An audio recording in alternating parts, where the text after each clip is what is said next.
tidak memerangi, tidak membuat kerusakan. Nabi Isa tidak memusuhi para rasul. Nabi Isa adalah orang yang taat. Dia adalah orang yang bertakwa kepada Tuhan. Dan justru dia datang kemudian melarang orang-orang Yahudi untuk menanggalkan ajaran Tuhan yang datang kepada Nabi Musa. Jadi Nabi Isa memenuhi syarat enggak untuk disalib? Kagak. Iya. Selamat malam Bang Suma. Iya, malam. Ya, saya mau bertanya tentang penyaliban Bang Suma. Iya, silakan. Ya, ada 3 pandangan proses penyaliban Isa Al-Masih. Kalau dalam keyakinan saudara-saudara Yahudi, penyaliban Isa Al-Masih itu dilihat salah satu tindakan yang dilakukan karena Isa Al-Masih dilihat sebagai pembawa keonaran pada saat itu dalam konteksnya, karena mereka melihat bahwa Isa Al-Masih datang untuk memberitakan hal-hal yang menentang keagamaan orang-orang Yahudi pada saat itu, sehingga mereka berusaha untuk menyalibkan. Itu yang saya tahu. Terus kalau dalam keyakinan saudara-saudara Kristen, penyaliban Isa Al-Masih itu adalah bagian karya penyelamatan Allah, penebusan dosa. Dan kalau dalam keagamaan Muslim, mudah-mudahan saya tidak salah, penyaliban Isa Al-Masih itu adalah salah satu bentuk Allah mengasihi Isa sendiri, sehingga ada seorang yang diserupakan dengan Isa Al-Masih menggantikan Isa Al-Masih, sehingga belas kasih Allah itu hadir di dalam kehidupan Isa Al-Masih dan dia diangkat secara hidup-hidup. Jadi penyaliban yang terjadi itu dalam konsep Islam adalah orang yang diserupakan, kurang lebih seperti itu. Nah, pertanyaannya ialah, dari ketiga pandangan agama ini tentang penyaliban, Bang Suma, mereka memiliki ayat atau dalil yang menguatkan bahwa ajaran mereka itu benar. Contoh kecil misalnya dalam kekristenan ada ayat-ayat yang menceritakan tentang Yesus itu disalib di kitab Injil. Nah, kalau di Islam sendiri, adakah ayat Al-Quran yang menguraikan bahwa memang Isa Al-Masih itu digantikan oleh orang yang menyerupai dia sehingga penyaliban itu terjadi? Mendengar penjelasan Bang Suma tadi bahwa apa bedanya Al-Quran dengan hadis, dari pertanyaan saudara yang saya lupa namanya tadi yang turun itu, bahwa hadis itu memperlengkapi Al-Quran, menjelaskan Al-Quran seperti itu. Walaupun kedudukannya ya Al-Quran lebih di atas, tetapi hadis itu memperkuat apa yang ada dalam Al-Quran. Nah, itu pertanyaan saya, Bang Suma, adakah juga dalilnya atau apalah yang memang betul-betul mengatakan bahwa ada yang menggantikan Isa Al-Masih, orang yang menyerupai, orang yang diserupakan dengan Isa Al-Masih sehingga dia disalibkan? Itu Bang Suma. Oke, baik. Jadi yang harus dipahami di sini adalah latar belakang penyaliban. Jadi penyaliban itu bukan sesuatu yang diatur oleh Allah dan juga bukan sesuatu yang dipersiapkan oleh Allah. Enggak. Itu disebabkan karena adanya makar. Makar yang dilakukan kemudian oleh orang kafir, orang-orang Yahudi yang ingkar kepada Nabi Isa alaihissalam. Nah, kalau di dalam Al-Quran, orang yang disalib itu adalah orang yang memerangi Allah, orang yang memerangi Nabi Musa, ajaran Nabi Musa, orang yang memerangi kemudian ajaran Nabi Isa, ajaran Yesus dalam hal ini. Al-Quran surah Al-Ma'idah ayat 33. A'udzubillahi minasyaitonirrajim. Innama jazaa'ul ladina yuharibuna Allah wa rasulah wa yas'auna fil ard fasadan aw yuqattalu aw yusallabu.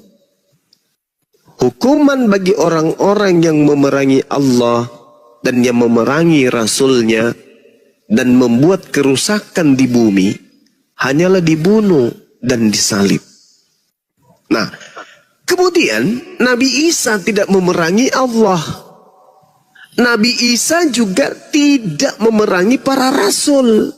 Dalam hal ini Nabi Musa, Abraham, Daud, Salomo dan seterusnya. Itu tidak diperangi oleh Nabi Isa. Keadaan yang ada ketika Nabi Isa tidak memerangi Allah, tidak kemudian membenci ajaran pada para rasul, lalu kemudian orang-orang Yahudi mencoba untuk menyalibnya. Kategori salib yang diperuntukkan untuk yang memerangi Allah dan memerangi Rasulnya tidak terpenuhi oleh Nabi Isa alaihissalam, maka Allah menggagalkan upaya itu. Itu dulu, latar belakangnya dulu yang harus dipahami. Bahwasanya yang disalib adalah orang yang memerangi Allah, orang yang membenci Allah, orang yang memusuhi ajaran Allah, memusuhi Rasul Allah, utusan Allah. Berarti ketika ada upaya untuk menyalib Nabi Isa, Allah Azza wa Jalla tidak mengizinkan itu terjadi. Tetapi apa yang terjadi kemudian? Nabi Isa tidak disalibkan, tapi orang-orang kafir mengatakan disalibkan. Orang-orang kafir mengatakan disalibkan. Maka apa kata Allah? Wa qaulihim, maka aku hukum juga mereka karena ucapan mereka. Inna qatalnal Masih Isa bin Maryam Rasulullah wa ma qatalu wa ma sarabu walakin syubbiha lahum wa innal ladzina ikhtalafu fi la fi syakkim min ma lahum bihi min ilmi illa ittiba'zan wa ma qatalu yaqina. Jadi Al-Quran mengatakan, aku hukum mereka karena ucapan mereka yang berkata, sesungguhnya kami telah membunuh Isa Al-Masih putra Maryam, yang mereka ngejek, yang mereka hinakan dengan menamainya sebagai Rasulullah, padahal mereka tidak beriman kepadanya. Mereka mengatakan telah membunuhnya, padahal mereka tidak membunuhnya dan tidak pula menyalibnya, tetapi diserupakan bagi mereka orang yang dibunuh itu dengan Nabi Isa alaihissalam. Berarti ada penyaliban, ada. Cuman yang disalib ini bukan Nabi Isa, tapi orang yang diserupakan dengan Nabi Isa.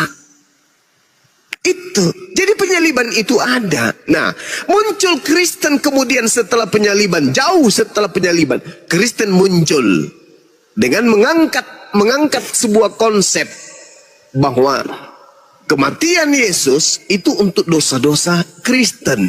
Itu konsep yang dibuat-buat belakangan. Tidak ada narasi di dalam Al-Quran ataupun di kitabnya orang Yahudi.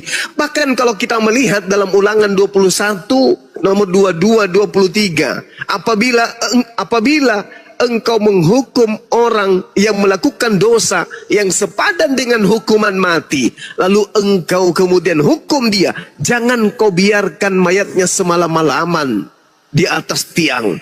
Sebab orang yang dikutuk, orang yang dikutuk oleh Tuhan tidak boleh menyentuh tanah yang diwariskan kepadamu. Itu jelas itu. Berarti yang disalib ini menurut kitabnya orang Yahudi dan menurut Al-Quran adalah orang yang dikutuk oleh Tuhan. Bukan dikutuk oleh dosa-dosa. Bukan menanggung dosa-dosa, bukan, tetapi dikutuk karena ulahnya sendiri telah melakukan dosa. Nah, upaya-upaya yang dilakukan kemudian saya sebagai kristologi atau apologetika Islam, bagaimana di dalam Bible, apa latar belakangnya? Ternyata betul latar belakang keinginan membunuh Isa atau Yesus adalah kecemburuan orang-orang Yahudi terhadap apa yang dicapai oleh Yesus. Itu apa? Membangkitkan, bermujizat, bernubuat, mengusir setan, menyembuhkan orang buta, menyembuhkan orang lumpuh, orang kena penyakit sampar dan seterusnya. Orang kerasukan setan disembuhkan. Membuat kemudian orang Yahudi ini takut. Takut orang Yahudi ini. Ini Yesus kalau dibiarkan bahaya. Dia bisa mempengaruhi orang. Bahkan tertulis dengan jelas di dalam kitab Lukas 23 nomor 2. Di situ mereka mulai menuduh Yesus. Mereka berkata, kami dapati Yesus ini menyesatkan masyarakat. Yesus menghasut orang supaya jangan membayar pajak kepada kaisar. Sebab katanya ia adalah Kristus, seorang raja. Itu kata orang-orang Yahudi. Yesus menghasut orang lain untuk jangan membayar pajak. Nah, kalau sampai orang banyak terhasut untuk tidak membayar pajak, coba Anda baca di dalam Yohanes 11. Apa yang terjadi di sana? Orang Roma akan datang merampas tempat suci kita dan merampas bangsa kita. Kalau banyak orang menjadi pengikut Yesus. Nah, supaya itu tidak terjadi, apa yang harus kita lakukan? Kata imam kepala. Maka imam kepala kemudian bernubuat. Apa katanya? Tahun ini juga aku Kayapas bernubuat bahwa Yesus harus mati demi bangsa ini. Yesus harus mati demi bangsa Israel. Karena kalau Yesus tidak mati, orang Roma akan datang merampas tempat mereka dan merampas bangsa mereka. Itu yang terjadi, yang menjadi latar belakang penyaliban terhadap Yesus. Tak ada unsur dosa, tebus dosa, bla bla bla. Itu tak ada. Tak ada sama sekali. Itu nanti muncul di meja Kristen, di mimbar gereja baru muncul konsep doktrin seperti itu. Kalau di Islam, karena mereka membenci kepada Nabi Isa alaihissalam, mereka kemudian membuat makar. Perjanjian lama jelas, yang disalib adalah orang yang dikutuk. Di Al-Quran juga demikian. Orang yang dikutuk, orang yang dimurkai disebabkan karena mereka membenci Allah dan membenci utusan-utusan Allah. Itu jelas itu. Jadi kalau ada penyaliban, ada disalib. Betul. Ada yang disalib. Tetapi bukan Nabi Isa. Karena Nabi Isa tidak memenuhi syarat untuk disalib. Bahkan kalau Anda lihat di dalam Matius 26, Matius 27. Gubernur pada saat itu, Gubernur Pilatus mengatakan, saya tidak menemukan kesalahan sedikit pun terhadap Yesus. Mereka menyerahkan untuk disalibkan. Ngotot mereka karena dengki. Bukan karena dosa. Bukan karena ingin menebus dosa waris. Oh, dosa kami sudah dibuatkan akan dihapuskan oleh oknum yang bernama Yesus. Oh, kami ini ahli Taurat. Kami ini adalah orang Farisi. Kami orang terpelajar. Saya imam kepala loh. Di dalam kitab saya mengatakan orang ini harus mati demi dosa-dosa saya. Tapi tidak sama sekali. Matius 27:18 Pilatus berkata, mereka menyerahkan Yesus untuk disalibkan karena dengki. Bukan karena mau selamat dari dosa. Bukan karena ingin ditebus dari dosa waris. Tak ada. Itu hanya karangan-karangan gereja yang muncul belakangan. Saya kira begitu. Silakan. Oke, terima kasih Bang Suma. Sama-sama. Oke, pertanyaan berikutnya Bang Suma. Boleh? Sebelum saya turun. Boleh Bang Suma? Iya, silakan. Iya. Banyak teman-teman Kristen mengatakan bahwa seorang nabi itu, ini menurut pendapat mereka, seorang nabi itu tidak datang dari bangsa Arab, tetapi datang dari salah satu keturunan anak-anak Yakub dari suku Yehuda. dan itu telah dinubuatkan, dan mereka mengamini bahwa Isa Al-Masih itu adalah nabi terakhir. Nah, itu bagaimana pendapatnya Bang Suma? Karena mereka mengatakan bahwa seorang nabi itu tidak akan datang dari bangsa Arab. Nah, mudah-mudahan saya tidak salah. Apa Rasulullah itu kan dari keturunan Arab, Bang Suma. Jadi bagaimana Bang Suma baik, ketika mendengar pendapat saudara-saudara yang Kristen? Iya. Jadi gini, jangankan orang Yahudi berkata demikian, saya pun mengatakan hal yang sama. Bahwa nabi yang diutus kepada Bani Israel itu adalah nabi yang berasal dari kaumnya sendiri. Bahkan saya seringkali mengatakan apa? Perintah Tuhan yang spesial untuk Bani Yakub itu tidak diberikan kepada bangsa lain. Tidak diberikan. Jadi tidak mungkinlah sosok kemudian datang kepada mereka untuk dijadikan sebagai nabi dan rasul spesial untuk mereka. Enggak mungkin di luar daripada bangsa mereka. Bahkan dikatakan dalam Ulangan 33 nomor 4, hukum Tuhan hanya berlaku kepada Bani Yakub. Mazmur 147, hukum-hukum Tuhan dan aturan-aturan Tuhan yang datang kepada Israel itu tidak diberikan kepada bangsa lain. Saya mendukung itu. Masalahnya mau sampai kapanpun Yahudi Kristen bersatu untuk menunjukkan ada satu nabi atau ada satu Mesias atau ada satu rasul yang muncul di tengah-tengah mereka yang diutus untuk seluruh dunia, untuk seluruh bangsa, itu tidak akan pernah kita temukan. Wahai saudaraku Yahudi, ya paman, kamu pengikut ajaran Nabi Ibrahim? Ya. Pengikut Nabi Isa? Ya. Yakub? Yes. Musa? Ya. Daud? Ya. Salomo? Ya. Yesaya? Ya. Samuel? Ya. Harun? Ya. Daniel? Ya. Ya. Pertanyaan saya, adakah di antara utusan-utusan Tuhan yang menerima firman itu diutus untuk seluruh manusia? Jawaban mereka apa? Tidak ada. Makanya agama Yahudi itu hanya untuk agama Yahudi, golongan mereka, bukan agama untuk disiarkan ke seluruh bangsa. Enggak. Bukan itu kemudian. Nah, begitu juga Yesus ketika dia datang, aku diutus hanya kepada domba yang sesat dari umat Israel.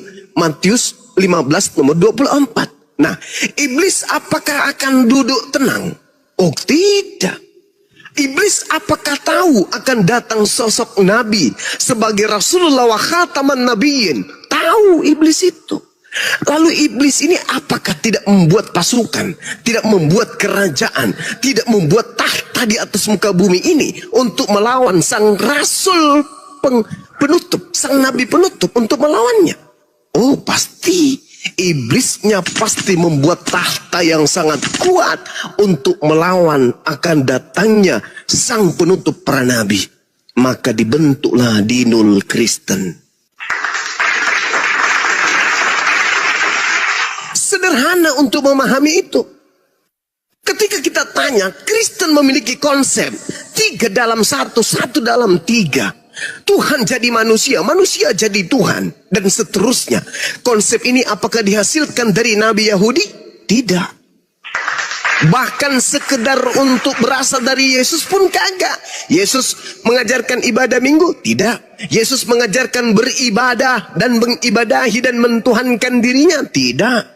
Yesus mengajarkan makan babi? Tidak. Yesus mengajarkan merombah hukum Taurat? Tidak. Yesus mengajarkan merasulkan Paulus? Tidak. Yesus mengajarkan mengkitabkan perjanjian baru? Kagak. Yesus mengajarkan kemudian tidak disunat? Tidak.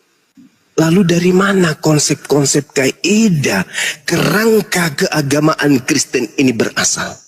Dari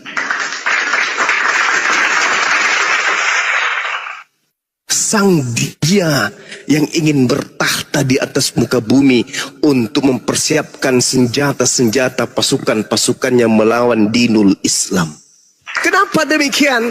Karena baginda Rasulullah Muhammad sallallahu alaihi wasallam sudah diterangkan di dalam kitabnya orang Yahudi, Kejadian 49 nomor 10. Tongkat kerajaan tidak akan beranjak dari Yehuda, ataupun lambang pemerintahan dari antara kakinya tidak akan berpindah sampai dia yang datang berhak atasnya, yang kepadanya akan takluk bangsa-bangsa. Siapa itu? Bagaimana mungkin Yahudi bisa menaklukkan bangsa lain, sedangkan ajaran Yahudi bukan diperuntukkan untuk bangsa lain? Yesaya 31 sampai 36. Aku akan mengadakan perjanjian baru dengan Bani Israel dan Bani Yehuda, yaitu aku akan memasukkan hukum Taurat ke dalam batin setiap Bani Israel. Mana seruannya kemudian kepada Bani Israel? Wahai Bani Israel, ajarlah seluruh dunia untuk mempertuhankanku, untuk melakukan hukum-hukumku dalam hukum Taurat. Ada? Tak ada. 2 hari sampai kiamat, sebelum kiamat itu tidak akan pernah ditemukan. Makanya Yahudi itu tidak pernah mensiarkan agama Yahudi. Kenapa? Karena mereka tidak bisa menaklukkan bangsa-bangsa. Tak ada perintah untuk menaklukkan bangsa-bangsa. Yesus pun demikian. Tak ada perintah Yesus untuk menaklukkan bangsa-bangsa. Stop Bang Suma, kamu bohong, kamu bullshit. Kenapa bisa Paman? Kamu baca Bang Suma, Matius 28, nomor 18, nomor 19, nomor 20. Tunggu dulu. Yang saya katakan tadi, iblis tidak akan tenang ketika sudah mengetahui tak lama lagi Nabi Muhammad diutus. Maka apa kata iblis? Aku harus membuat pasukan untuk melawan ajaran Nabi Muhammad yang akan datang sebentar lagi. Maka itu tadi pertanyaannya, adakah kemudian Yesus mengajarkan dirinya diutus untuk seluruh umat manusia? Tak ada. Lalu siapa yang mengatakan, kepadaku telah diberi kuasa, baik di langit maupun di bumi. Gila, jadi seluruh bangsa menjadi muridku. Itu siapa yang berkata demikian? Yesus? No. Itu bukan Yesus. Lalu siapa Bang Suma? Tanya Yesus. Yesus, apakah akan datang penyesat yang ngaku-ngaku namamu? Yang mengaku-ngaku itu adalah dirimu? Ya, di mana tertulis? Lukas 21 nomor 8. Apa kata Yesus? Waspadalah kepada iblis yang datang kepadamu dengan memakai nama Yesus dan berkata, akulah Yesus. Waktunya sudah dekat, jangan kau percaya. Matius 24 nomor 4 nomor 5. Waspadalah kepada penyesat yang datang kepadamu dengan memakai namaku dan berkata akulah Yesus. Dia berkata akulah Kristus, dan dia akan menyesatkan banyak orang. Mana banyak orang yang disesatkan itu? Islam gak mungkin.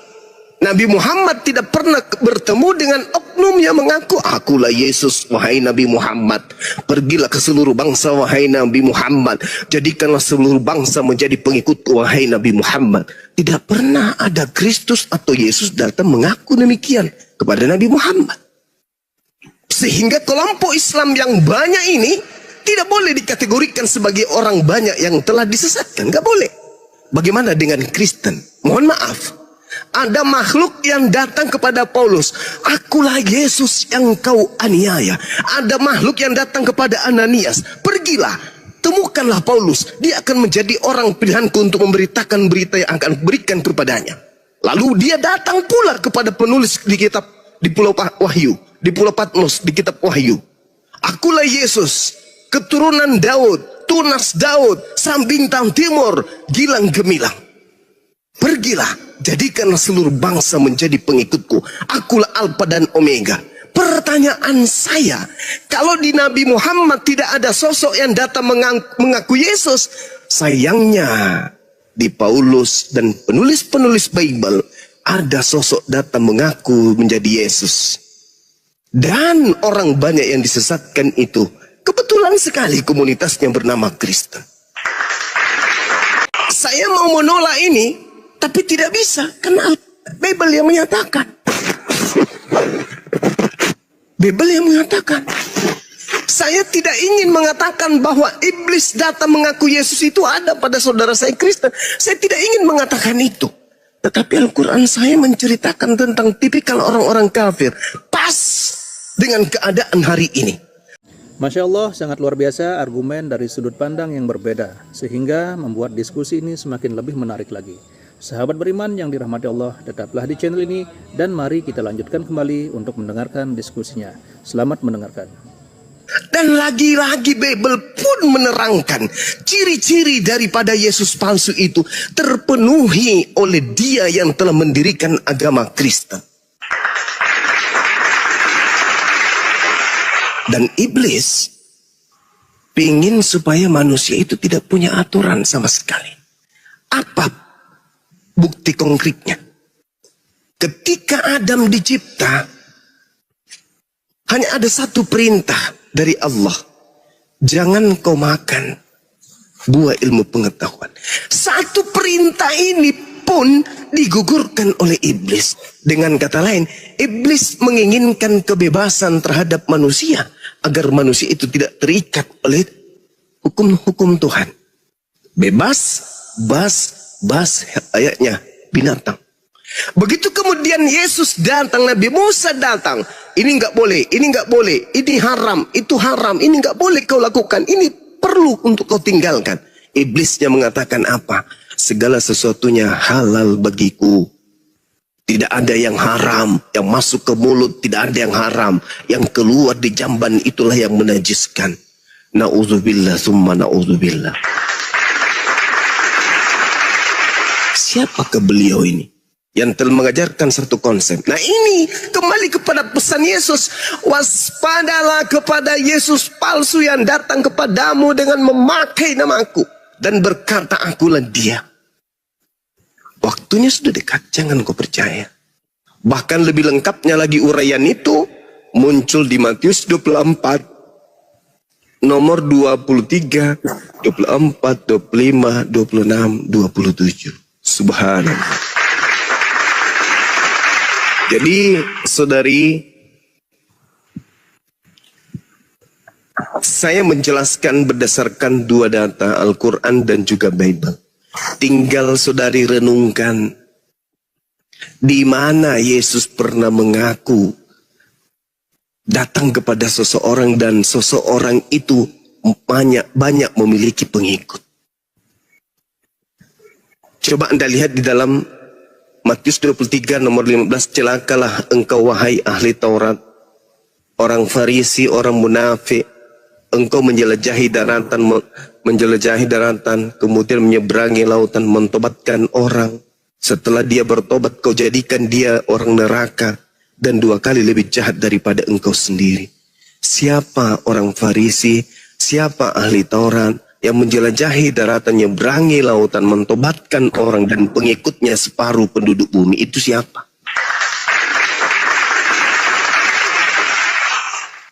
Karena penyesat ini mengaku bertemu Yesus. Jadi apabila ada orang berkata ada Yesus di sini, ada Yesus di sana, jangan kau percaya. Camkanlah aku sudah mengatakannya terlebih dahulu. Apabila ada orang berkata ada Yesus di padang gurun, ada Yesus dalam bilik, jangan kamu percaya. Sebab sama seperti sinar yang bersinar memancar dari timur sampai ke barat, demikian jugalah kelak kedatanganku sebagai anak manusia di akhir zaman.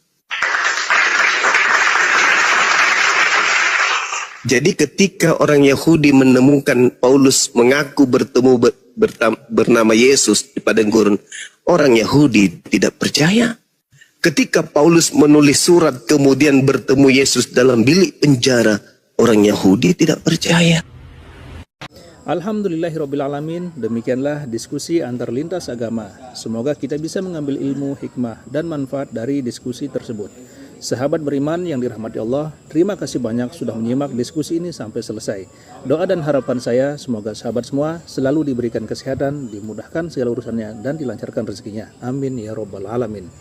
Demikian yang dapat saya bagikan, kurang lebihnya mohon maaf. Sampai bertemu lagi di video berikutnya. Wabillahi taufik wal hidayah. Wassalamualaikum warahmatullahi wabarakatuh. Setelah kita mendengarkan bersama diskusi antar lintas agama yang sangat menarik, sekarang mari kita lanjutkan aktivitas kita masing-masing. Semoga kita bisa mengambil ilmu, hikmah, dan manfaat dari diskusi tersebut.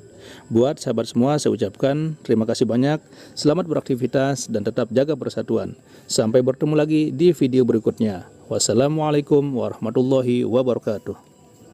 Bismillahirrahmanirrahim. Assalamualaikum warahmatullahi wabarakatuh. Alhamdulillahirrabbilalamin. Wassalatu wassalamu ala asrofil anbiya wal mursalin Sayyidina Muhammadin wa ala alihi wa sahbihi ajma'in, amma ba'du.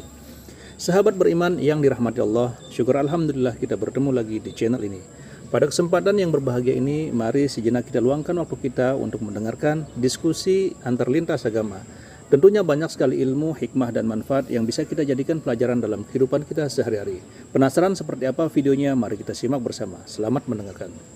Nabi Isa tidak membenci, tidak memerangi, tidak membuat kerusakan.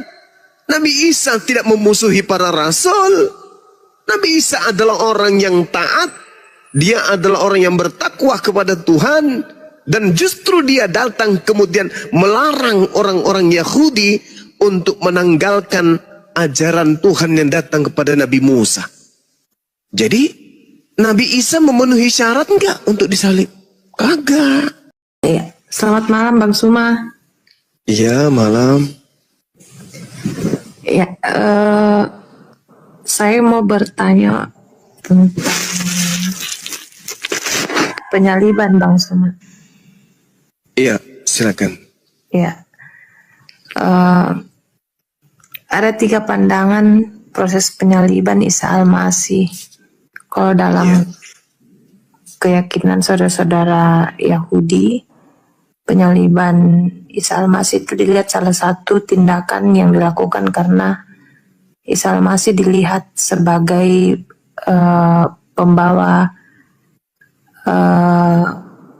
keonaran pada saat itu dalam konteksnya, karena mereka melihat bahwa Isa Al-Masih datang untuk memberitakan hal-hal yang menentang keagamaan orang-orang Yahudi pada saat itu, sehingga mereka berusaha untuk menyalibkan. Itu yang saya tahu. Terus kalau dalam keyakinan saudara-saudara Kristen, penyaliban Isa Al-Masih itu adalah bagian karya penyelamatan Allah, penebusan dosa.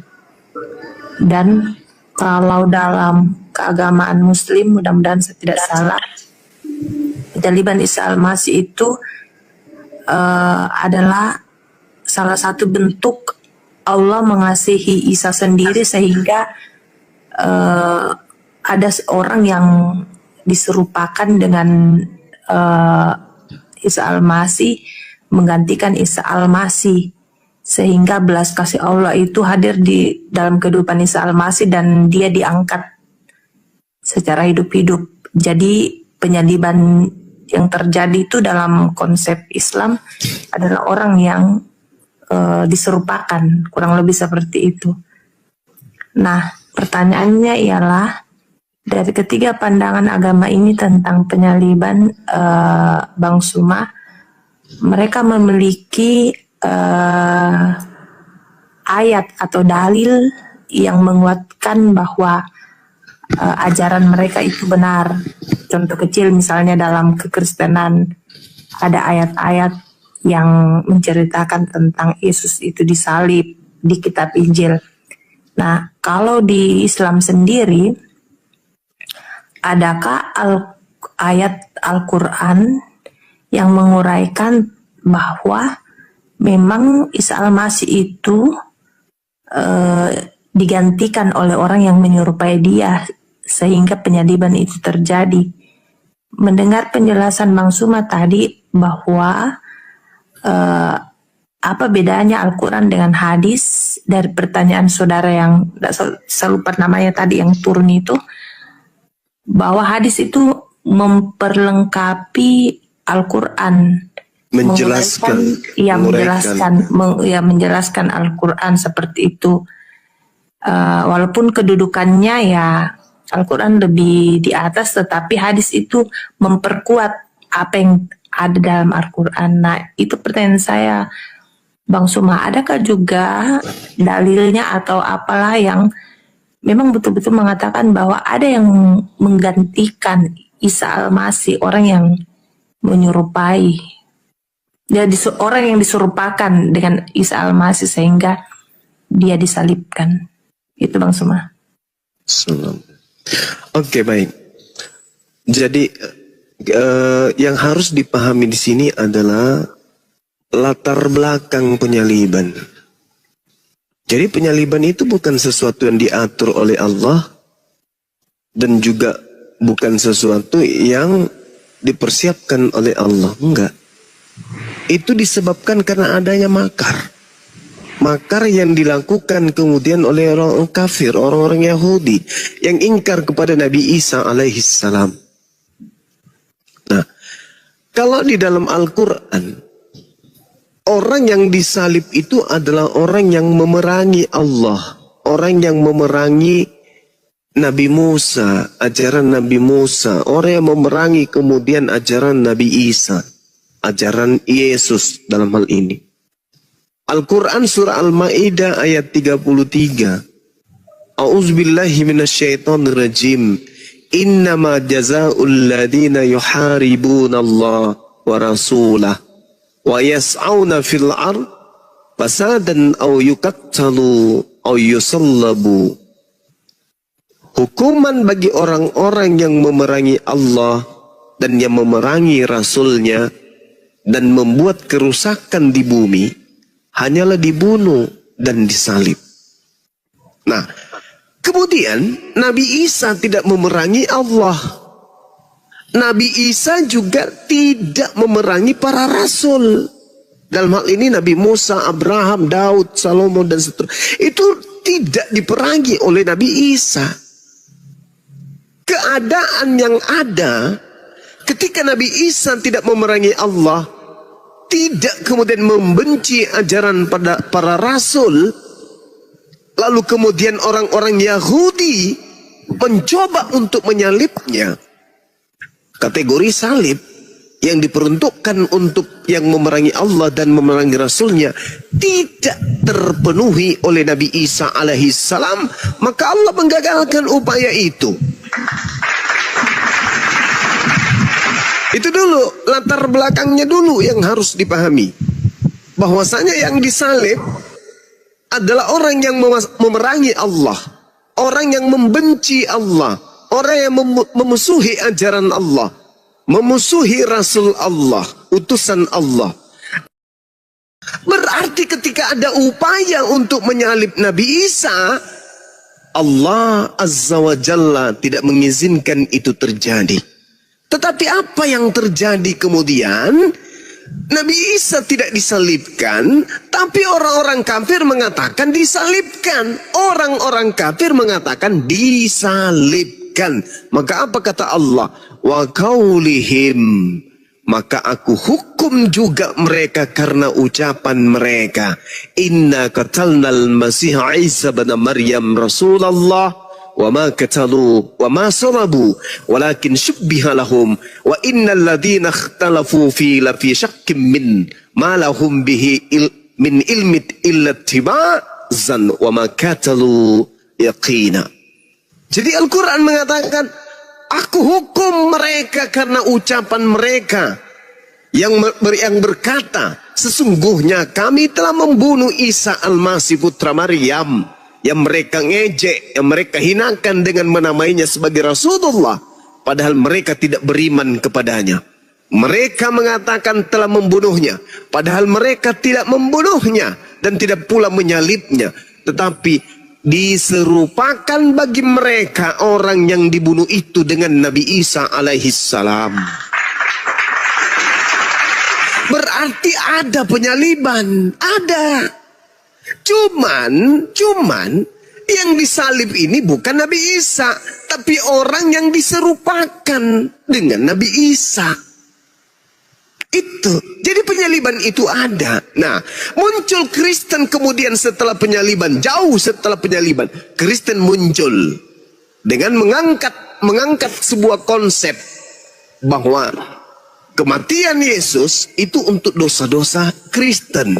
Itu konsep yang dibuat-buat belakangan. Tidak ada narasi di dalam Al-Quran ataupun di kitabnya orang Yahudi.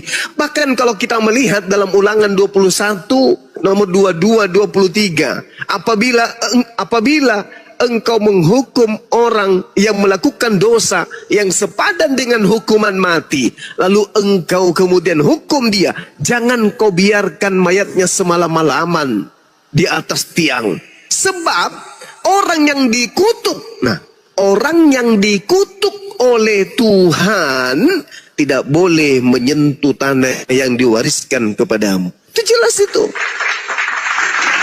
Berarti yang disalib ini menurut kitabnya orang Yahudi dan menurut Al-Quran adalah orang yang dikutuk oleh Tuhan. Bukan dikutuk oleh dosa-dosa. Bukan menanggung dosa-dosa, bukan, tetapi dikutuk karena ulahnya sendiri telah melakukan dosa. Nah, upaya-upaya yang dilakukan kemudian saya sebagai kristologi atau apologetika Islam, bagaimana di dalam Bible, apa latar belakangnya? Ternyata betul latar belakang keinginan membunuh Isa atau Yesus adalah kecemburuan orang-orang Yahudi terhadap apa yang dicapai oleh Yesus. Itu apa? Membangkitkan, bermujizat, bernubuat, mengusir setan, menyembuhkan orang buta, menyembuhkan orang lumpuh, orang kena penyakit sampar dan seterusnya. Orang kerasukan setan disembuhkan. Membuat kemudian orang Yahudi ini takut. Takut orang Yahudi ini. Ini Yesus kalau dibiarkan bahaya. Dia bisa mempengaruhi orang. Bahkan tertulis dengan jelas di dalam kitab Lukas 23 nomor 2. Di situ mereka mulai menuduh Yesus. Mereka berkata, kami dapati Yesus ini menyesatkan menyesatkan masyarakat. Yesus menghasut orang supaya jangan membayar pajak kepada kaisar. Sebab katanya ia adalah Kristus, seorang raja. Itu kata orang-orang Yahudi. Yesus menghasut orang lain untuk jangan membayar pajak. Nah, kalau sampai orang banyak terhasut untuk tidak membayar pajak, coba Anda baca di dalam Yohanes 11. Apa yang terjadi di sana? Orang Roma akan datang merampas tempat suci kita dan merampas bangsa kita. Kalau banyak orang menjadi pengikut Yesus. Nah, supaya itu tidak terjadi, apa yang harus kita lakukan? Kata imam kepala. Maka imam kepala kemudian bernubuat. Apa katanya? Tahun ini juga aku Kayapas bernubuat bahwa Yesus harus mati demi bangsa ini. Yesus harus mati demi bangsa Israel.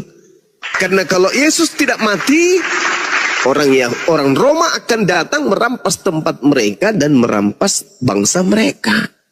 Itu yang terjadi, yang menjadi latar belakang penyaliban terhadap Yesus.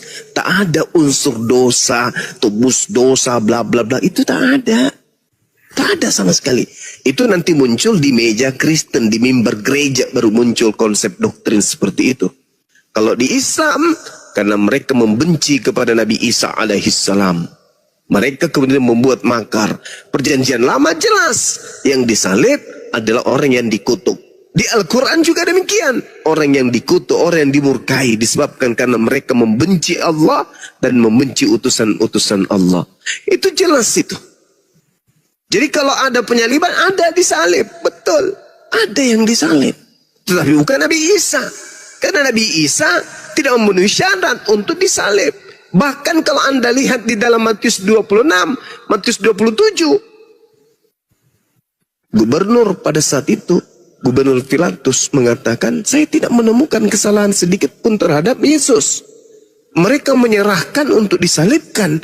Ngotot mereka karena dengki. Bukan karena dosa. Bukan karena ingin menebus dosa waris. Oh, dosa kami sudah dibuatkan akan dihapuskan oleh oknum yang bernama Yesus. Oh, kami ini ahli Taurat. Kami ini adalah orang Farisi. Kami orang terpelancar. Saya imam kepala loh. Di dalam kitab saya mengatakan orang ini harus mati demi dosa-dosa saya. Tapi tidak sama sekali. Matius 27:18, Pilatus berkata, mereka menyerahkan Yesus untuk disalibkan karena dengki. Bukan karena mau selamat dari dosa. Bukan karena ingin ditebus dari dosa waris. Tak ada. Itu hanya karangan-karangan gereja yang muncul belakangan. Saya kira begitu. Silakan. Oke, terima kasih Bang Suma. Sama-sama.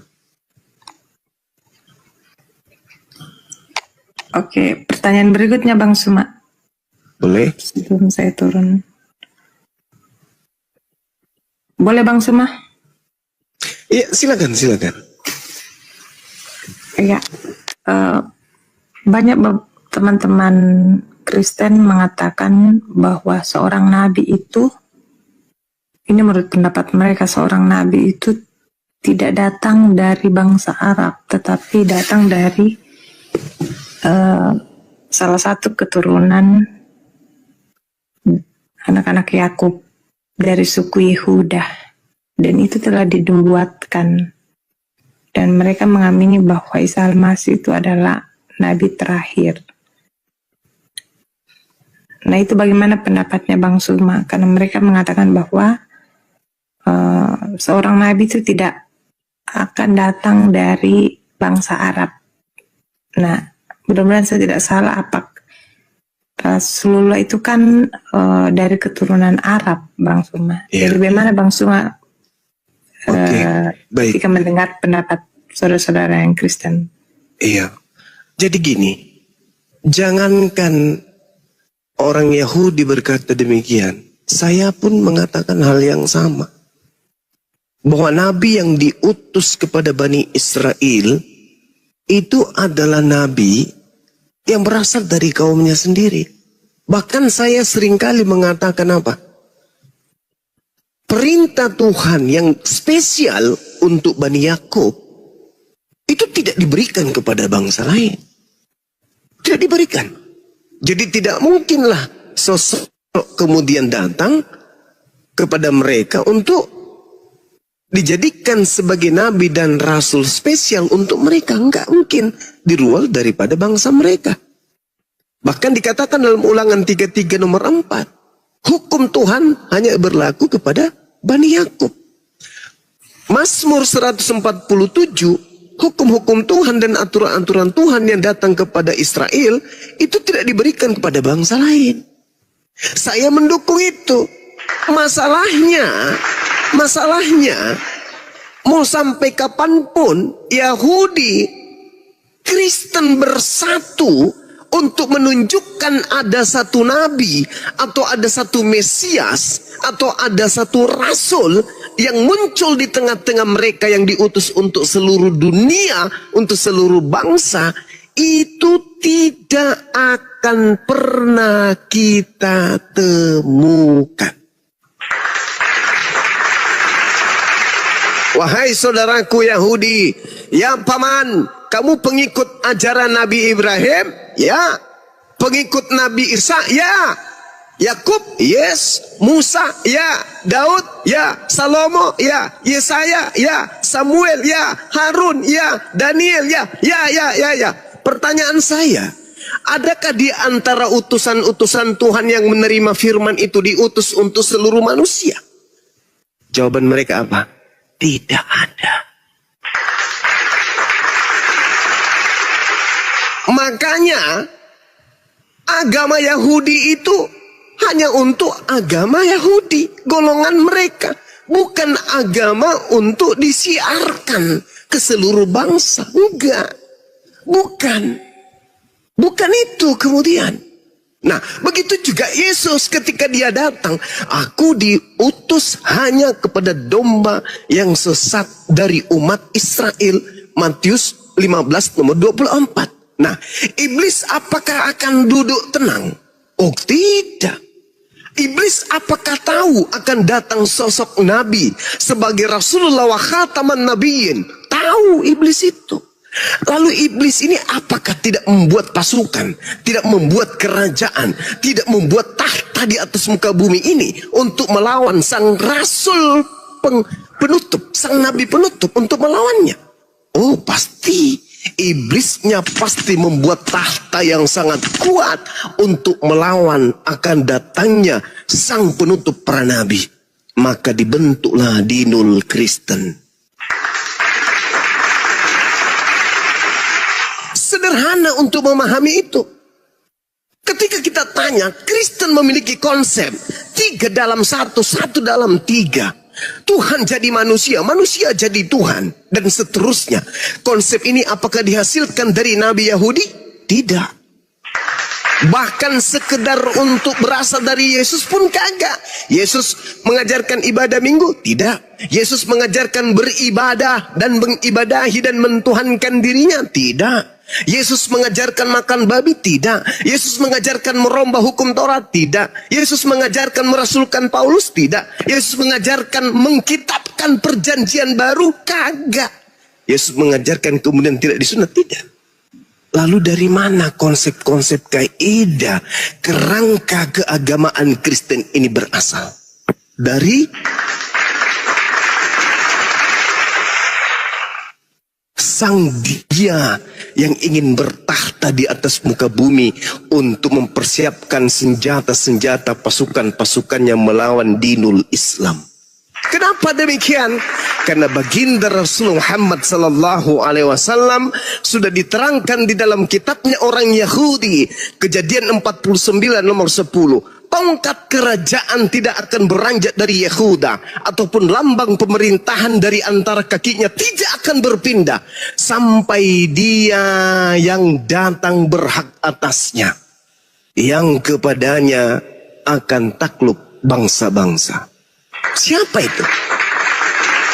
Bagaimana mungkin Yahudi bisa menaklukkan bangsa lain, sedangkan ajaran Yahudi bukan diperuntukkan untuk bangsa lain? Yesaya 31 sampai 36.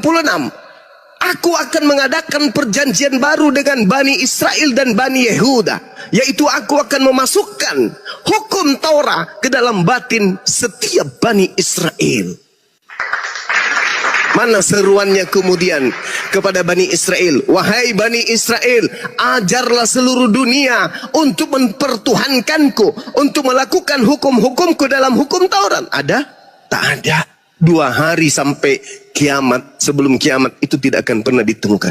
Makanya Yahudi itu tidak pernah mensiarkan agama Yahudi. Kenapa? Karena mereka tidak bisa menaklukkan bangsa-bangsa.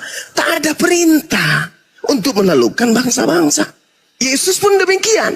Tak ada perintah Yesus untuk menaklukkan bangsa-bangsa. Stop Bang Suma, kamu bohong, kamu bullshit. Kenapa bisa Paman? Kamu baca Bang Suma, Matius 28, nomor 18, nomor 19, nomor 20. Tunggu dulu. Yang saya katakan tadi, iblis tidak akan tenang ketika sudah mengetahui tak lama lagi Nabi Muhammad diutus. Maka apa kata iblis? Aku harus membuat pasukan untuk melawan ajaran Nabi Muhammad yang akan datang sebentar lagi. Maka itu tadi pertanyaannya, adakah kemudian Yesus mengajarkan dirinya diutus untuk seluruh umat manusia? Tak ada. Lalu siapa yang mengatakan, kepadaku telah diberi kuasa, baik di langit maupun di bumi. Gila, jadi seluruh bangsa menjadi muridku. Itu siapa yang berkata demikian? Yesus? No. Itu bukan Yesus. Lalu siapa Bang Suma? Tanya Yesus.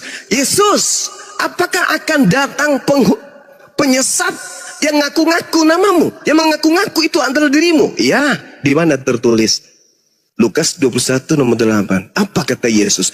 Waspadalah kepada iblis yang datang kepadamu dengan memakai nama Yesus dan berkata, akulah Yesus. Waktunya sudah dekat, jangan kau percaya. Matius 24 nomor 4 nomor 5. Waspadalah kepada penyesat yang datang kepadamu dengan memakai namaku dan berkata akulah Yesus. Dia berkata akulah Kristus, dan dia akan menyesatkan banyak orang. Mana banyak orang yang disesatkan itu? Islam gak mungkin. Nabi Muhammad tidak pernah bertemu dengan oknum yang mengaku, akulah Yesus, wahai Nabi Muhammad. Pergilah ke seluruh bangsa, wahai Nabi Muhammad. Jadikanlah seluruh bangsa menjadi pengikutku, wahai Nabi Muhammad. Tidak pernah ada Kristus atau Yesus datang mengaku demikian kepada Nabi Muhammad. Sehingga kelompok Islam yang banyak ini tidak boleh dikategorikan sebagai orang banyak yang telah disesatkan. Gak boleh. Bagaimana dengan Kristen? Mohon maaf. Ada makhluk yang datang kepada Paulus, akulah Yesus yang kau aniaya. Ada makhluk yang datang kepada Ananias, pergilah, temukanlah Paulus, dia akan menjadi orang pilihanku untuk memberitakan berita yang akan berikan kepadanya. Lalu dia datang pula kepada penulis di kitab di Pulau Wahyu, di Pulau Patmos, di kitab Wahyu. Akulah Yesus, keturunan Daud, tunas Daud, sang bintang timur, gilang gemilang. Pergilah, jadikanlah seluruh bangsa menjadi pengikutku. Akulah Alfa dan Omega. Pertanyaan saya, kalau di Nabi Muhammad tidak ada sosok yang datang mengaku Yesus, sayangnya di Paulus dan penulis-penulis Bible ada sosok datang mengaku menjadi Yesus. Dan orang banyak yang disesatkan itu kebetulan sekali komunitasnya bernama Kristen. Saya mau menolak ini, tapi tidak bisa, karena Bible yang menyatakan. Bible yang mengatakan. Saya tidak ingin mengatakan bahwa iblis datang mengaku Yesus itu ada pada saudara saya Kristen. Saya tidak ingin mengatakan itu. Tetapi Al-Quran saya menceritakan tentang tipikal orang-orang kafir.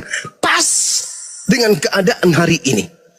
Masya Allah, sangat luar biasa argumen dari sudut pandang yang berbeda, sehingga membuat diskusi ini semakin lebih menarik lagi. Sahabat beriman yang dirahmati Allah, tetaplah di channel ini dan mari kita lanjutkan kembali untuk mendengarkan diskusinya. Selamat mendengarkan.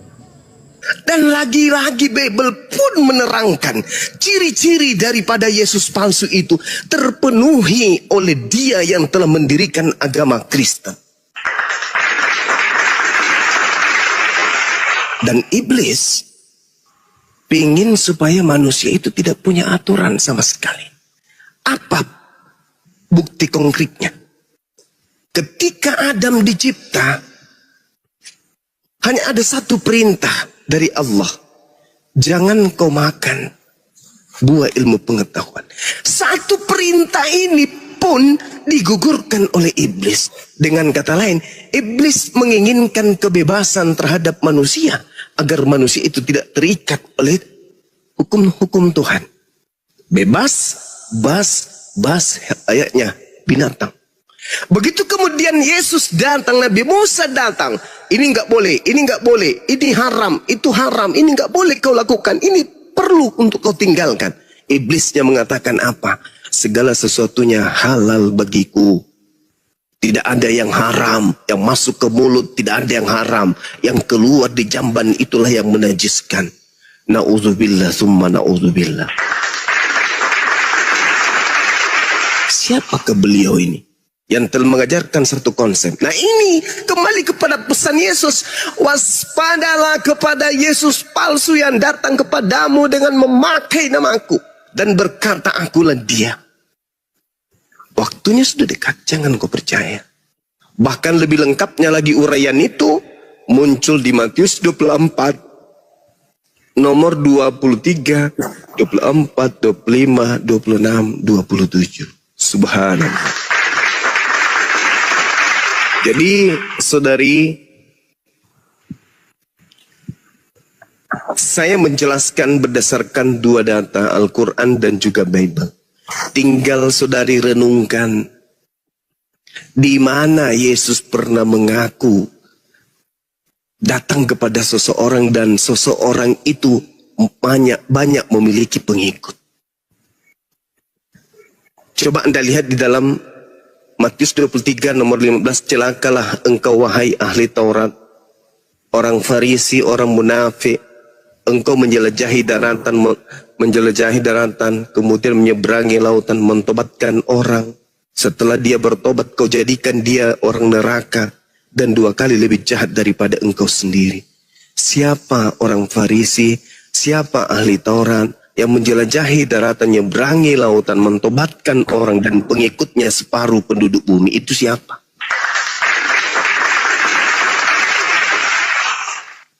Karena penyesat ini mengaku bertemu Yesus. Jadi apabila ada orang berkata ada Yesus di sini, ada Yesus di sana, jangan kau percaya. Camkanlah aku sudah mengatakannya terlebih dahulu. Apabila ada orang berkata ada Yesus di padang gurun, ada Yesus dalam bilik, jangan kamu percaya. Sebab sama seperti sinar yang bersinar memancar dari timur sampai ke barat, demikian jugalah kelak kedatanganku sebagai anak manusia di akhir zaman. Jadi ketika orang Yahudi menemukan Paulus mengaku bertemu bernama Yesus di padang gurun, orang Yahudi tidak percaya. Ketika Paulus menulis surat kemudian bertemu Yesus dalam bilik penjara, orang Yahudi tidak percaya. Alhamdulillahirrabbilalamin, demikianlah diskusi antar lintas agama. Semoga kita bisa mengambil ilmu, hikmah, dan manfaat dari diskusi tersebut. Sahabat beriman yang dirahmati Allah, terima kasih banyak sudah menyimak diskusi ini sampai selesai. Doa dan harapan saya, semoga sahabat semua selalu diberikan kesehatan, dimudahkan segala urusannya, dan dilancarkan rezekinya. Amin ya Rabbal Alamin. Demikian yang dapat saya bagikan, kurang lebihnya mohon maaf. Sampai bertemu lagi di video berikutnya. Wabillahi taufik wal hidayah. Wassalamualaikum warahmatullahi wabarakatuh. Setelah kita mendengarkan bersama diskusi antar lintas agama yang sangat menarik, sekarang mari kita lanjutkan aktivitas kita masing-masing. Semoga kita bisa mengambil ilmu, hikmah, dan manfaat dari diskusi tersebut. Buat sahabat semua, saya ucapkan terima kasih banyak, selamat beraktivitas, dan tetap jaga persatuan. Sampai bertemu lagi di video berikutnya. Wassalamualaikum warahmatullahi wabarakatuh. Bismillahirrahmanirrahim. Assalamualaikum warahmatullahi wabarakatuh. Alhamdulillahirrabbilalamin. Wassalatu wassalamu ala asrofil anbiya wal mursalin Sayyidina Muhammadin wa ala alihi wa sahbihi ajma'in, amma ba'du. Sahabat beriman yang dirahmati Allah, syukur alhamdulillah kita bertemu lagi di channel ini. Pada kesempatan yang berbahagia ini, mari sejenak kita luangkan waktu kita untuk mendengarkan diskusi antar lintas agama. Tentunya banyak sekali ilmu, hikmah, dan manfaat yang bisa kita jadikan pelajaran dalam kehidupan kita sehari-hari. Penasaran seperti apa videonya? Mari kita simak bersama. Selamat mendengarkan. Nabi Isa tidak membenci, tidak memerangi, tidak membuat kerusakan. Nabi Isa tidak memusuhi para rasul. Nabi Isa adalah orang yang taat. Dia adalah orang yang bertakwa kepada Tuhan. Dan justru dia datang kemudian melarang orang-orang Yahudi untuk menanggalkan ajaran Tuhan yang datang kepada Nabi Musa. Jadi, Nabi Isa memenuhi syarat enggak untuk disalib? Kagak. Iya. Selamat malam Bang Suma. Iya, malam. Ya, saya mau bertanya tentang penyaliban Bang Suma. Iya, silakan. Ya. Ada 3 pandangan proses penyaliban Isa Al-Masih. Kalau dalam keyakinan saudara-saudara Yahudi, penyaliban Isa Al-Masih itu dilihat salah satu tindakan yang dilakukan karena Isa Al-Masih dilihat sebagai pembawa keonaran pada saat itu dalam konteksnya, karena mereka melihat bahwa Isa Al-Masih datang untuk memberitakan hal-hal yang menentang keagamaan orang-orang Yahudi pada saat itu, sehingga mereka berusaha untuk menyalibkan. Itu yang saya tahu. Terus kalau dalam keyakinan saudara-saudara Kristen, penyaliban Isa Al-Masih itu adalah bagian karya penyelamatan Allah, penebusan dosa. Dan kalau dalam keagamaan Muslim, mudah-mudahan saya tidak salah, penyaliban Isa Al-Masih itu adalah salah satu bentuk Allah mengasihi Isa sendiri, sehingga ada seorang yang diserupakan dengan Isa Al-Masih menggantikan Isa Al-Masih, sehingga belas kasih Allah itu hadir di dalam kehidupan Isa Al-Masih dan dia diangkat secara hidup-hidup. Jadi penyaliban yang terjadi itu dalam konsep Islam adalah orang yang diserupakan, kurang lebih seperti itu.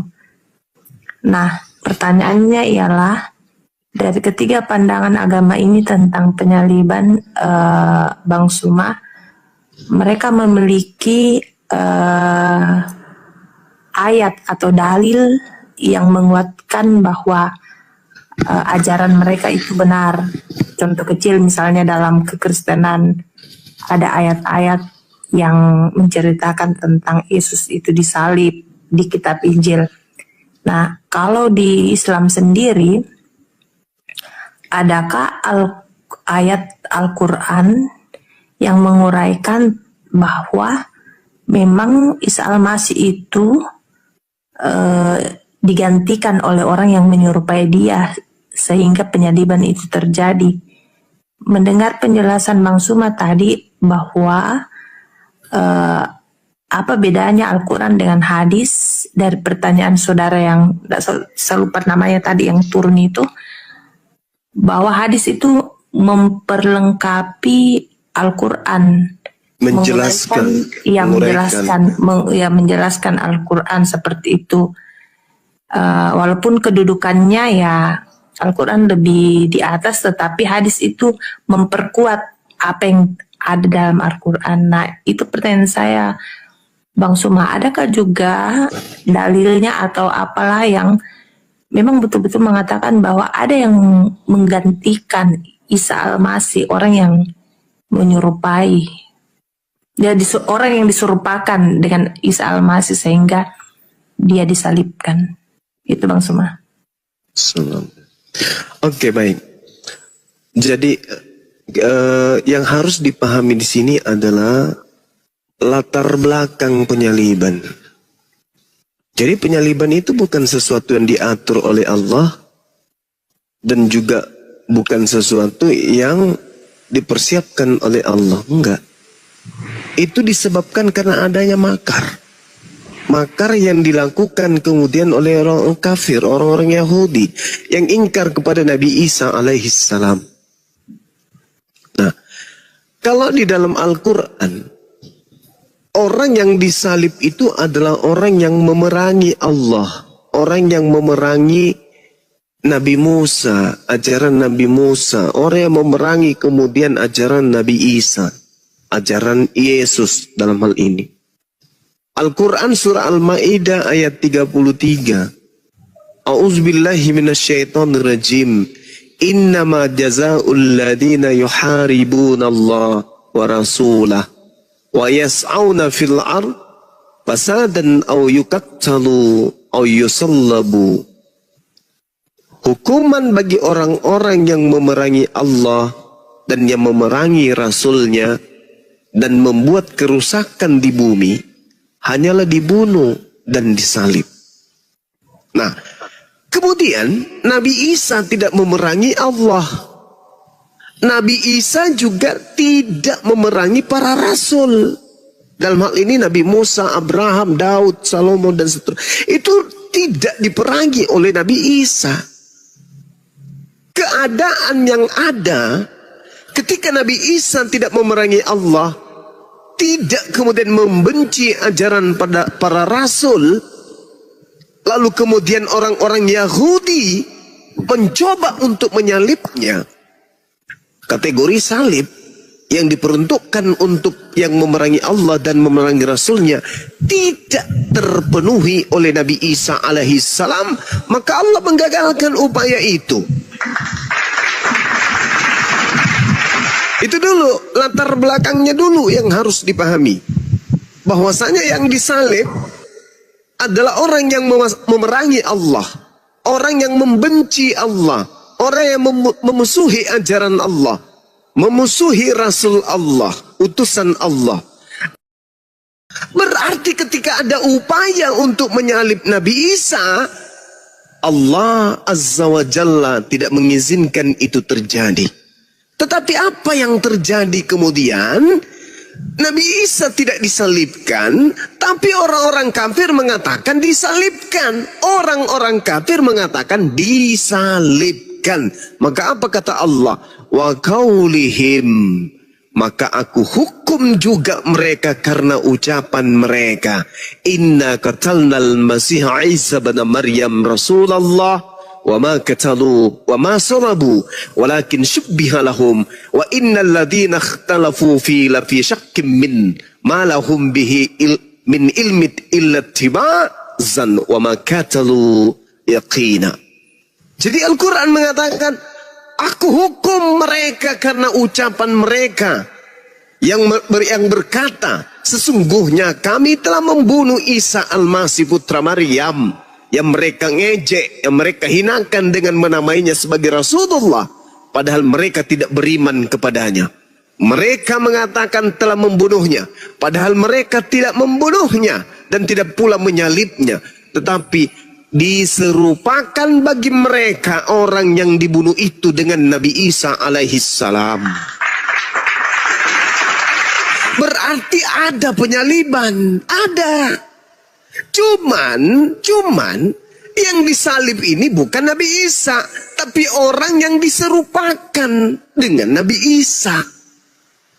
Itu. Jadi penyaliban itu ada. Nah, muncul Kristen kemudian setelah penyaliban, jauh setelah penyaliban, Kristen muncul dengan mengangkat sebuah konsep bahwa kematian Yesus itu untuk dosa-dosa Kristen. Itu konsep yang dibuat-buat belakangan. Tidak ada narasi di dalam Al-Quran ataupun di kitabnya orang Yahudi. Bahkan kalau kita melihat dalam Ulangan 21 nomor 22-23, apabila engkau menghukum orang yang melakukan dosa yang sepadan dengan hukuman mati, lalu engkau kemudian hukum dia, jangan kau biarkan mayatnya semalam-malaman di atas tiang. Sebab orang yang dikutuk, orang yang dikutuk oleh Tuhan tidak boleh menyentuh tanah yang diwariskan kepadamu. Itu jelas itu. Berarti yang disalib ini menurut kitabnya orang Yahudi dan menurut Al-Quran adalah orang yang dikutuk oleh Tuhan. Bukan dikutuk oleh dosa-dosa. Bukan menanggung dosa-dosa, bukan, tetapi dikutuk karena ulahnya sendiri telah melakukan dosa. Nah, upaya-upaya yang dilakukan kemudian saya sebagai kristologi atau apologetika Islam, bagaimana di dalam Bible, apa latar belakangnya? Ternyata betul latar belakang keinginan membunuh Isa atau Yesus adalah kecemburuan orang-orang Yahudi terhadap apa yang dicapai oleh Yesus. Itu apa? Membangkitkan, bermujizat, bernubuat, mengusir setan, menyembuhkan orang buta, menyembuhkan orang lumpuh, orang kena penyakit sampar dan seterusnya. Orang kerasukan setan disembuhkan.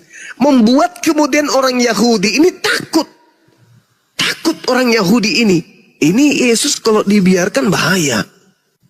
Dia bisa mempengaruhi orang. Bahkan tertulis dengan jelas di dalam kitab Lukas 23 nomor 2. Di situ mereka mulai menuduh Yesus. Mereka berkata, kami dapati Yesus ini menyesatkan menyesatkan masyarakat. Yesus menghasut orang supaya jangan membayar pajak kepada kaisar. Sebab katanya ia adalah Kristus, seorang raja. Itu kata orang-orang Yahudi. Yesus menghasut orang lain untuk jangan membayar pajak. Nah, kalau sampai orang banyak terhasut untuk tidak membayar pajak, coba Anda baca di dalam Yohanes 11. Apa yang terjadi di sana? Orang Roma akan datang merampas tempat suci kita dan merampas bangsa kita. Kalau banyak orang menjadi pengikut Yesus. Nah, supaya itu tidak terjadi, apa yang harus kita lakukan? Kata imam kepala. Maka imam kepala kemudian bernubuat. Apa katanya? Tahun ini juga aku Kayapas bernubuat bahwa Yesus harus mati demi bangsa ini. Yesus harus mati demi bangsa Israel. Karena kalau Yesus tidak mati, orang Roma akan datang merampas tempat mereka dan merampas bangsa mereka. Itu yang terjadi, yang menjadi latar belakang penyaliban terhadap Yesus. Tak ada unsur dosa, tebus dosa, bla bla bla. Itu tak ada. Tak ada sama sekali. Itu nanti muncul di meja Kristen, di mimbar gereja baru muncul konsep doktrin seperti itu. Kalau di Islam, karena mereka membenci kepada Nabi Isa alaihissalam, mereka kemudian membuat makar. Perjanjian lama jelas, yang disalib adalah orang yang dikutuk. Di Al-Quran juga demikian. Orang yang dikutuk, orang yang dimurkai disebabkan karena mereka membenci Allah dan membenci utusan-utusan Allah. Itu jelas itu. Jadi kalau ada penyaliban, ada disalib. Betul. Ada yang disalib. Tetapi bukan Nabi Isa. Karena Nabi Isa tidak memenuhi syarat untuk disalib. Bahkan kalau Anda lihat di dalam Matius 26, Matius 27. Gubernur pada saat itu, Gubernur Pilatus mengatakan, saya tidak menemukan kesalahan sedikit pun terhadap Yesus. Mereka menyerahkan untuk disalibkan. Ngotot mereka karena dengki. Bukan karena dosa. Bukan karena ingin menebus dosa waris. Oh, dosa kami sudah dibuatkan akan dihapuskan oleh oknum yang bernama Yesus. Oh, kami ini ahli Taurat. Kami ini adalah orang Farisi. Kami orang terpelajar. Saya imam kepala loh. Di dalam kitab saya mengatakan orang ini harus mati demi dosa-dosa saya. Tapi tidak sama sekali. Matius 27:18 Pilatus berkata, mereka menyerahkan Yesus untuk disalibkan karena dengki. Bukan karena mau selamat dari dosa. Bukan karena ingin ditebus dari dosa waris. Tak ada. Itu hanya karangan-karangan gereja yang muncul belakangan. Saya kira begitu. Silakan. Oke, terima kasih Bang Suma. Sama-sama. Oke, pertanyaan berikutnya Bang Suma. Boleh? Sebelum saya turun. Boleh Bang Suma? Iya, silakan. Iya. Banyak teman-teman Kristen mengatakan bahwa seorang nabi itu, ini menurut pendapat mereka, seorang nabi itu tidak datang dari bangsa Arab, tetapi datang dari salah satu keturunan anak-anak Yakub dari suku Yehuda, dan itu telah dinubuatkan, dan mereka mengamini bahwa Isa Al-Masih itu adalah nabi terakhir.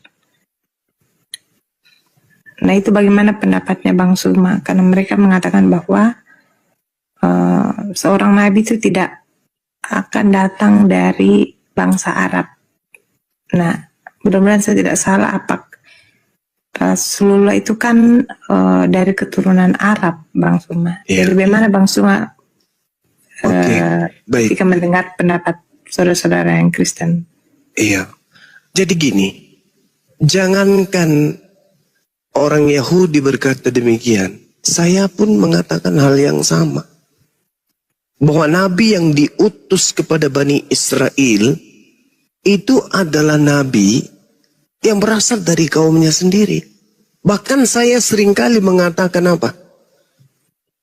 Perintah Tuhan yang spesial untuk Bani Yakub itu tidak diberikan kepada bangsa lain. Tidak diberikan. Jadi tidak mungkinlah sosok kemudian datang kepada mereka untuk dijadikan sebagai nabi dan rasul spesial untuk mereka. Enggak mungkin di luar daripada bangsa mereka. Bahkan dikatakan dalam Ulangan 33 nomor 4, hukum Tuhan hanya berlaku kepada Bani Yakub. Mazmur 147, hukum-hukum Tuhan dan aturan-aturan Tuhan yang datang kepada Israel itu tidak diberikan kepada bangsa lain. Saya mendukung itu. Masalahnya,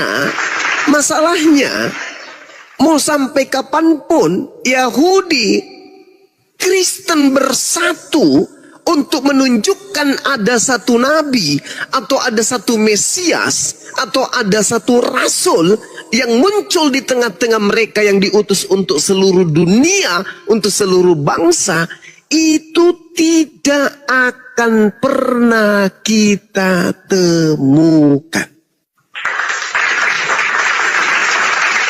Wahai saudaraku Yahudi, ya paman, kamu pengikut ajaran Nabi Ibrahim? Ya. Pengikut Nabi Isa? Ya. Yakub, yes. Musa, ya. Daud, ya. Salomo, ya. Yesaya, ya. Samuel, ya. Harun, ya. Daniel, ya. Ya. Pertanyaan saya, adakah di antara utusan-utusan Tuhan yang menerima firman itu diutus untuk seluruh manusia? Jawaban mereka apa? Tidak ada. Makanya agama Yahudi itu hanya untuk agama Yahudi, golongan mereka. Bukan agama untuk disiarkan ke seluruh bangsa. Enggak. Bukan itu kemudian. Nah, begitu juga Yesus ketika dia datang. Aku diutus hanya kepada domba yang sesat dari umat Israel. Matius 15 nomor 24. Nah, iblis apakah akan duduk tenang? Oh, tidak. Iblis apakah tahu akan datang sosok Nabi sebagai Rasulullah wa khataman nabiyyin? Tahu iblis itu. Lalu iblis ini apakah tidak membuat pasukan, tidak membuat kerajaan, tidak membuat tahta di atas muka bumi ini untuk melawan sang Rasul penutup, sang Nabi penutup untuk melawannya? Oh, pasti. Iblisnya pasti membuat tahta yang sangat kuat untuk melawan akan datangnya sang penutup para nabi. Maka dibentuklah dinul Kristen. Sederhana untuk memahami itu. Ketika kita tanya, Kristen memiliki konsep 3 dalam 1, 1 dalam 3. Tuhan jadi manusia, manusia jadi Tuhan, dan seterusnya. Konsep ini apakah dihasilkan dari Nabi Yahudi? Tidak. Bahkan sekedar untuk berasal dari Yesus pun kagak. Yesus mengajarkan ibadah minggu? Tidak. Yesus mengajarkan beribadah dan mengibadahi dan mentuhankan dirinya? Tidak. Yesus mengajarkan makan babi? Tidak. Yesus mengajarkan merombah hukum Taurat? Tidak. Yesus mengajarkan merasulkan Paulus? Tidak. Yesus mengajarkan mengkitabkan perjanjian baru? Kagak. Yesus mengajarkan kemudian tidak disunat? Tidak. Lalu dari mana konsep-konsep kaidah kerangka keagamaan Kristen ini berasal? Dari sang dia yang ingin bertahta di atas muka bumi untuk mempersiapkan senjata-senjata pasukan-pasukannya melawan dinul Islam. Kenapa demikian? Karena baginda Rasul Muhammad sallallahu alaihi wasallam sudah diterangkan di dalam kitabnya orang Yahudi, Kejadian 49 nomor 10. Tongkat kerajaan tidak akan beranjak dari Yehuda, ataupun lambang pemerintahan dari antara kakinya tidak akan berpindah sampai dia yang datang berhak atasnya, yang kepadanya akan takluk bangsa-bangsa. Siapa itu? Bagaimana mungkin Yahudi bisa menaklukkan bangsa lain, sedangkan ajaran Yahudi bukan diperuntukkan untuk bangsa lain? Yesaya 31 sampai 36. Aku akan mengadakan perjanjian baru dengan Bani Israel dan Bani Yehuda, yaitu aku akan memasukkan hukum Taurat ke dalam batin setiap Bani Israel. Mana seruannya kemudian kepada Bani Israel? Wahai Bani Israel, ajarlah seluruh dunia untuk mempertuhankanku, untuk melakukan hukum-hukumku dalam hukum Taurat. Ada? Tak ada. 2 hari sampai kiamat, sebelum kiamat itu tidak akan pernah ditemukan. Makanya Yahudi itu tidak pernah mensiarkan agama Yahudi. Kenapa? Karena mereka tidak bisa menaklukkan bangsa-bangsa. Tak ada perintah untuk menaklukkan bangsa-bangsa. Yesus pun demikian. Tak ada perintah Yesus untuk menaklukkan bangsa-bangsa. Stop Bang Suma, kamu bohong, kamu bullshit. Kenapa bisa Paman? Kamu baca Bang Suma, Matius 28, nomor 18, nomor 19, nomor 20. Tunggu dulu. Yang saya katakan tadi, iblis tidak akan tenang ketika sudah mengetahui tak lama lagi Nabi Muhammad diutus. Maka apa kata iblis? Aku harus membuat pasukan untuk melawan ajaran Nabi Muhammad yang akan datang sebentar lagi. Maka itu tadi pertanyaannya, adakah kemudian Yesus mengajarkan dirinya diutus untuk seluruh umat manusia? Tak ada. Lalu siapa yang mengatakan, kepadaku telah diberi kuasa, baik di langit maupun di bumi.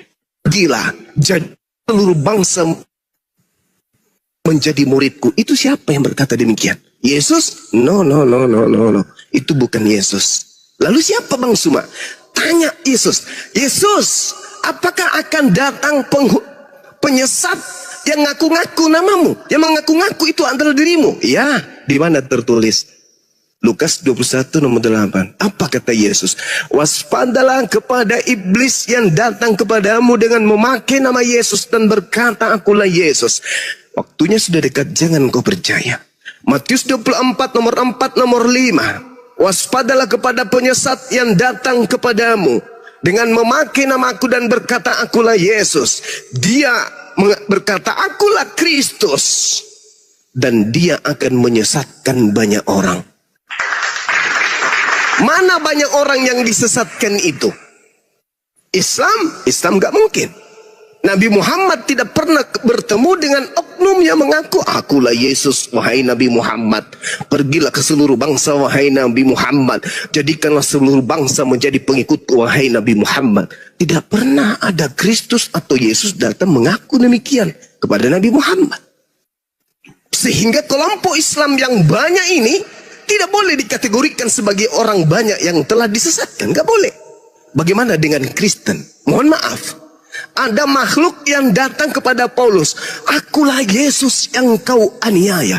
Ada makhluk yang datang kepada Ananias, pergilah, temukanlah Paulus, dia akan menjadi orang pilihanku untuk memberitakan berita yang akan berikan kepadanya. Lalu dia datang pula kepada penulis di kitab di Pulau Wahyu, di Pulau Patmos, di kitab Wahyu. Akulah Yesus, keturunan Daud, tunas Daud, sang bintang timur, gilang gemilang. Pergilah, jadikanlah seluruh bangsa menjadi pengikutku. Akulah Alfa dan Omega. Pertanyaan saya, kalau di Nabi Muhammad tidak ada sosok yang datang mengaku Yesus, sayangnya di Paulus dan penulis-penulis Bible ada sosok datang mengaku menjadi Yesus. Dan orang banyak yang disesatkan itu kebetulan sekali komunitasnya bernama Kristen. Saya mau menolak ini, tapi tidak bisa, karena Bible yang menyatakan. Bible yang mengatakan.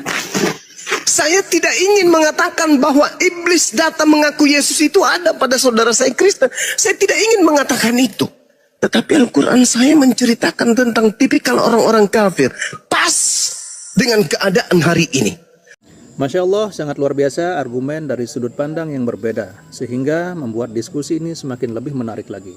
Sahabat beriman yang dirahmati Allah, tetaplah di channel ini dan mari kita lanjutkan kembali untuk mendengarkan diskusinya.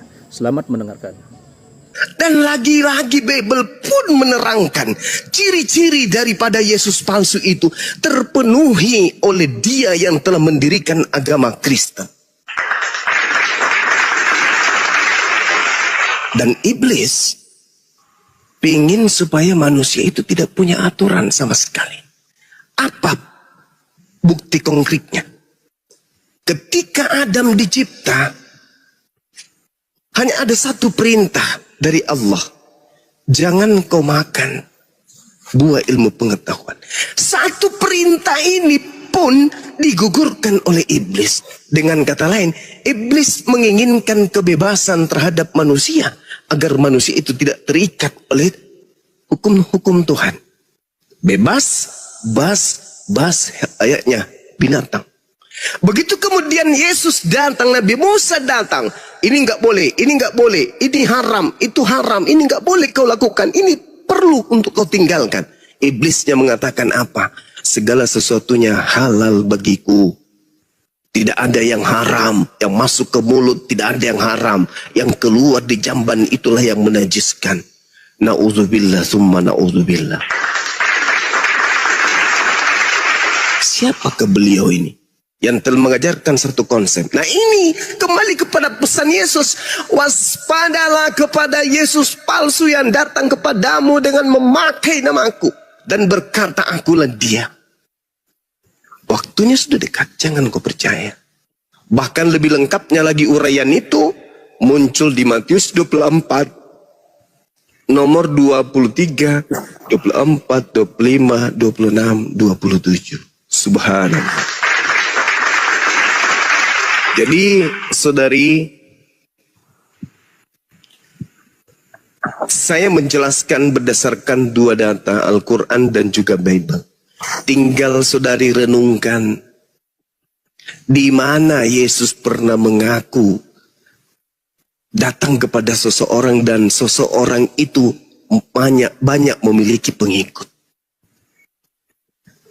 Coba Anda lihat di dalam Matius 23 nomor 15, celakalah engkau wahai ahli Taurat, orang Farisi, orang munafik, engkau menjelajahi daratan, kemudian menyeberangi lautan, mentobatkan orang. Setelah dia bertobat, kau jadikan dia orang neraka dan 2 kali lebih jahat daripada engkau sendiri. Siapa orang Farisi, siapa ahli Taurat yang menjelajahi daratan, menyeberangi lautan, mentobatkan orang dan pengikutnya separuh penduduk bumi? Itu siapa?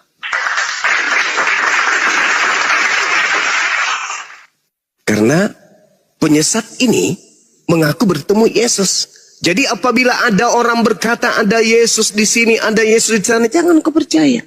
Camkanlah aku sudah mengatakannya terlebih dahulu.